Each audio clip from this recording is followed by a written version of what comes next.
Bom, pessoal, como eu acabei de falar, a gente tem delineamento da pesquisa, que vai demonstrar quais são os passos. É como se você pensasse o fluxograma de ações que você executou na pesquisa. E nada melhor do que um próprio fluxograma para representar isso. Então, eu gosto muito de deixar uma figurinha. Passo um foi isso, passo 2 foi isso, passo 3 foi isso. E depois explicar isso no texto.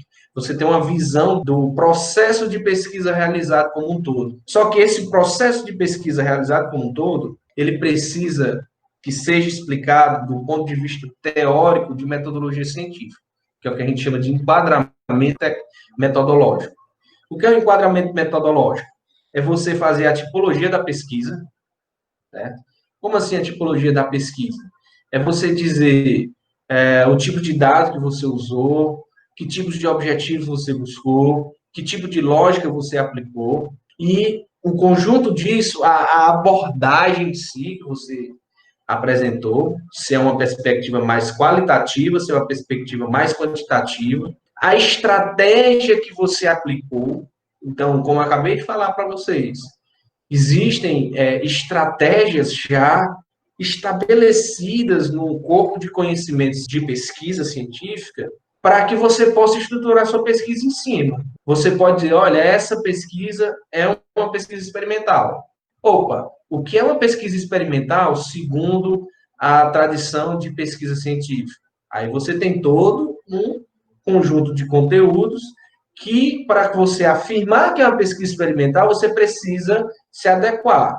Experimental, survey, estudo de caso, design science, pesquisação, são as 5 principais estratégias de pesquisa que a gente aplica e que nós vamos abordar, por isso que está marcado de verde, ao longo essas aulas sobre métodos de pesquisa. Cada estratégia de pesquisa, pessoal, ela pode contemplar um ou mais métodos de coleta de dados. Quais são os principais métodos de coletar dados? Documentação, entrevista, questionário, observação e grupo focal. Por exemplo, eu posso fazer um estudo de caso em que eu vá utilizar documentos, entrevistas e observação como fontes de evidência para a minha pesquisa. E, por fim, eu preciso analisar esses dados. E também já existem técnicas de análise de dados que a gente pode aplicar, análise documental, análise de discurso, análise de conteúdo, análise de imagem, análise de som, análise estatística, enfim, existe uma gama de análise de dados que a gente vai aplicar. Para arrematar essa questão, no nosso método de pesquisa, a gente tem que mostrar qual é o conjunto de passos que a gente aplicou e como esse conjunto de passos se enquadra do ponto de vista de método científico. Por exemplo, a presente pesquisa trata-se de um estudo de caso exploratório de natureza qualitativa, cujos métodos de coleta de dados foram a entrevista em profundidade, a observação não participante e a coleta de documentação, que foram analisados quanto ao seu conteúdo, de acordo com os métodos de análise documental e análise de conteúdo.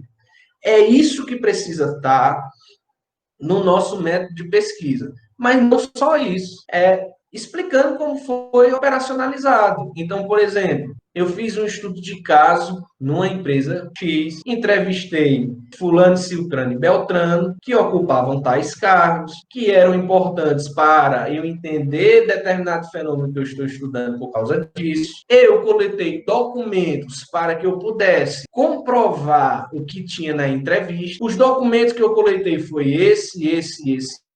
Quando eu fiz a entrevista e comprovei com documentos, eu fui a campo e constatei que aquilo realmente ocorria, para que no fim eu pudesse fazer uma análise dessas informações. Conseguiram compreender mais ou menos a lógica dessa construção de método de pesquisa? Nós precisamos dar esse passo a passo. Para quê? Para que outras pessoas possam seguir os mesmos passos e chegar a resultados semelhantes.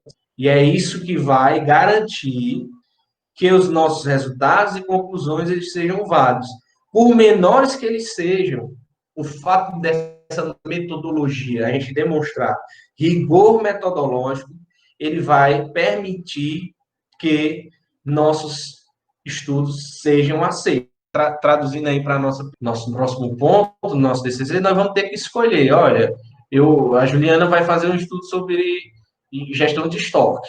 Bom, Juliana, então como é que tu vai chegar nas informações necessárias? Ah, não, professor, acho que seria interessante entrevistar o dono da empresa, o almoxarife, verificar se ele tem algum controle de estoque, ou seja, uma documentação. É bom ir no campo olhar ou não, entendeu? Constatar alguma coisa em loco.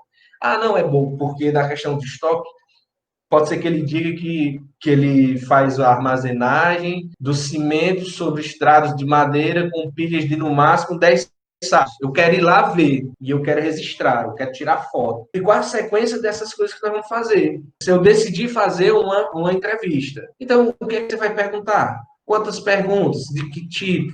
Ah, vai vir lá do meu referencial teórico, quais são as coisas importantes que eu preciso saber. Então, a gente vai escolher uma estratégia de pesquisa e a gente vai entender o objetivo de cada uma dessas estratégias de pesquisa e verificar a disponibilidade que a gente vai ter para coletar certos dados, sempre tudo isso à luz do nosso objetivo de pesquisa. Não é, vou sair entrevistando, vou sair pegando documento, vou sair tirando foto, vou sair conversando com uma ruma de gente, e no final não saber o que é que eu vou fazer com isso. Essa é a hora, Jean.